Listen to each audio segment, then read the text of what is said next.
Kevin Costner defends his latest, Horizon, An American Saga, at Cannes, France. The applause just didn't stop, as a camera projected Kevin Costner's face onto the huge screen of the Grand Theatre Lumière while he wiped away tears. He just premiered the first part of his 4-chapter Western opus, Horizon, An American Saga, at the Cannes Film Festival on Sunday. It's the culmination of an obsession with frontier life in the United States that dates back to his directorial debut in 1990's Dances with Wolves, and has continued through his recent 5-season stint as the rancher patriarch of Yellowstone. His latest project has been notoriously difficult to finance. He'd mortgaged his beachside Santa Barbara estate to self-fund its $100 million plus budget, and by his side at the premiere were 5 of his 7 children, who all had a chunk of their inheritance poured into what was up on that screen. His 15-year-old son Hayes also plays a part in the film.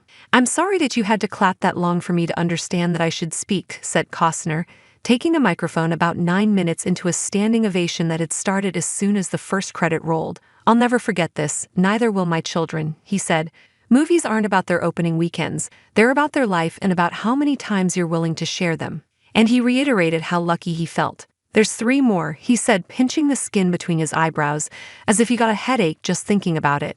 In an extraordinary move, the first chapter, which runs 3 hours, will hit theaters June 28, with Chapter 2 landing just 6 weeks later on August 16. As Costner explained at a news conference the next day, he was already shooting Chapter 3 and had stopped production of that movie just to come to the premiere.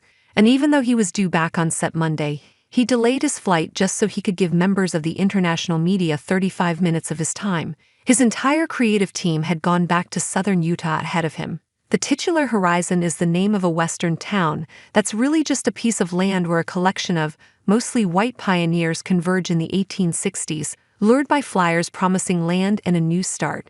Instead, they get raided and slaughtered by Apaches, starting a cycle of attack and retaliation that, on the white side, is backed by Unionist soldiers. One handsome officer, Sam Worthington, experiences a romantic spark with a recent widow, Sienna Miller.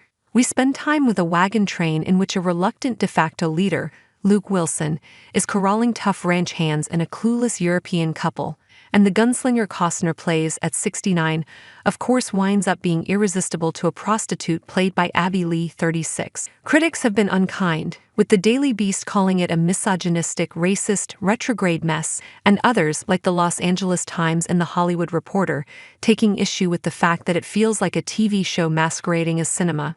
None of this seemed to matter at all to the Cannes crowd, which appeared swept up by the incredible American West vistas and eager to see the next chapter, which was teased in a several-minute sequence filled with people we hadn't seen before, such as Giovanni Ribisi in a cowboy hat.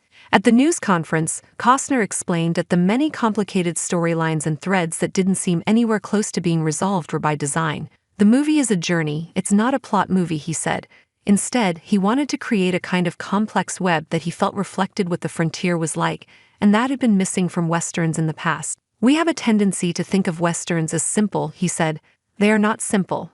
They're complicated. Living in Cannes, in Paris, in Los Angeles, that's simple. It's not that you don't have trouble. But in the West, you had people who didn't share a language, who were at odds with each other. There were guns. There was no law. Try to live in that kind of environment and see how simple it is." He wanted to make a Western, he said, that made women main characters and included Black and Chinese families, since both groups were important to the development of the West, but have rarely been included in Hollywood Westerns. Those characters of color didn't have many speaking lines in Chapter 1, but Costner said a Black man would be the first mayor of the town in Parts 3 and 4.